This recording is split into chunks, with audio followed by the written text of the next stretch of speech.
What's up, everyone? Today I'm going to talk a little bit about PTSD, post-traumatic stress disorder.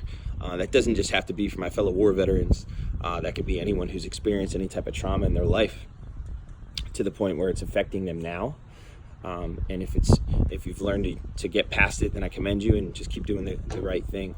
So I'm really going to touch on, I guess, experiences for me, and how you guys can use your post-traumatic stress and the things you've been through as a tool instead of like a rucksack that's carrying all that weight and it's weighing you down. What I've seen in the last years, I've been out of the military since 2012. For most of you, I'm a disabled veteran. I was in northern Iraq for 15 months, and I went through some stuff over there that for a long time played a very big part in my life after the military, because I didn't know how to deal with it. I didn't know how to deal with loud noises, fireworks, anything that was like a trigger to me, kind of put me into a foxhole, and I crumbled up and I reacted, I won't say wrong at the time, and I'm not saying the way anybody feels is wrong, because who am I to judge how you feel, but I do know that we can overcome it to the point where we use it as a tool. So for me, for my squad who was there, you guys know my truck was hit. I ended up in the hospital, and it was really traumatic for a 21-year-old kid, to almost lose his life. And I used it almost as a crutch after I got out, to the point where I was, I used to have the beard and I wore the veteran hat, and I think I was wearing it for the wrong reasons. I was wearing it because I wanted people to come to me and say, "Oh, did you serve?" or "Are you okay?" Or, I was playing a victim.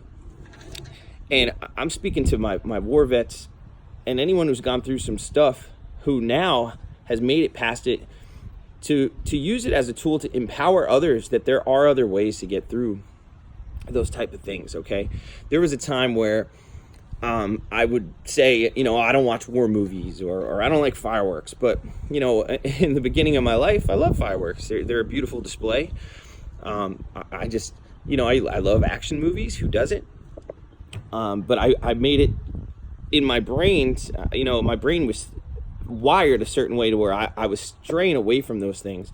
And I'm not by no means saying if something bothers you to go ahead and do it, but I'm challenging everyone to use it as a tool, because I see a lot of veterans now, and they come up to me, and I still have my troops, they reach out years later and they say, "Hey, Sergeant, you're doing a lot. How did you get past this point?" And I have friends that are police officers.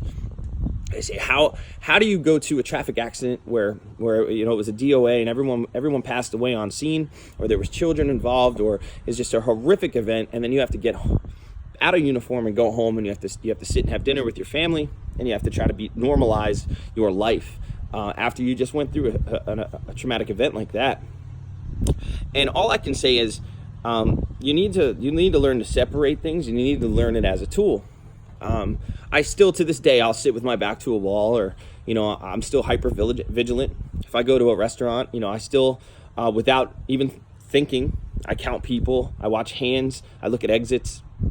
I'm always looking for the threat, but I used to do it for the reason that I felt, scared, or I can't be here, or I don't want to be around people. And what I do now is, if I'm going to a movie theater, or I'm in a mall, or I'm in school, where I have all these tools through so many years and experiences, and I use them as a tool to help other people, to empower them, to protect the weak or the weaker. And I'm challenging to hopefully have you guys realize that these aren't a crutch. These are things that, if you're watching this, you're upright, you're above ground, you're breathing, and a lot of these things you really can use to help you get through life. There's someone, I believe he's in Congress. He's a former Navy SEAL. He has one eye.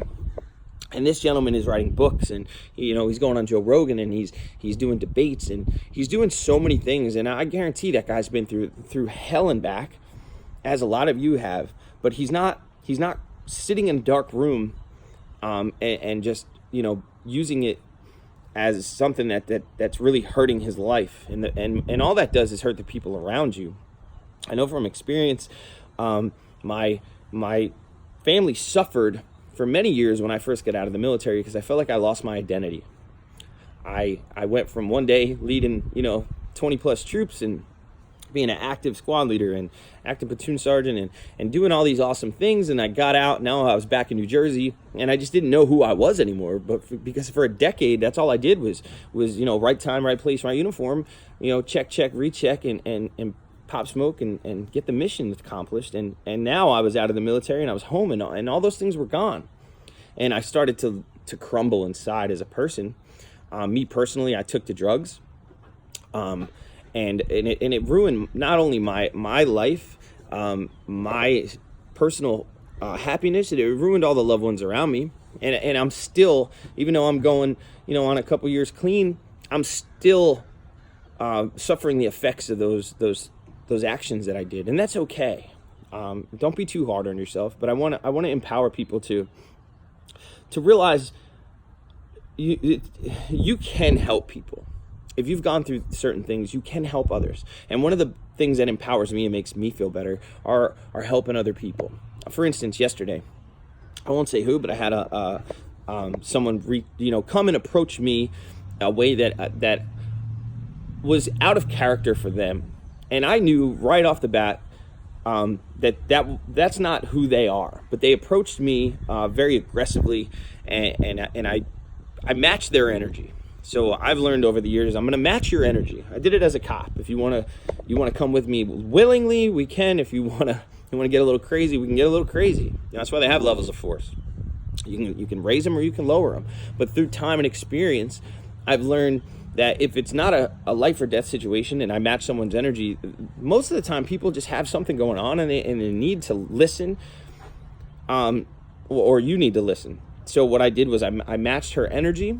And then I said, look, obviously the situation we're in right now is not the reason you're feeling or acting out of character. Let's go talk. And then I found out a few things through coaching this individual, that, there was just a lot going on her plate. And the situation really had absolutely nothing to me. I just happened to be the garbage can that she was going to dump it all on. And thankfully I'm a little older now. And through experiences and dealing with soldiers, and people, I've learned how to approach it and not just be an aggressive. Like I could have just said, kiss my ass.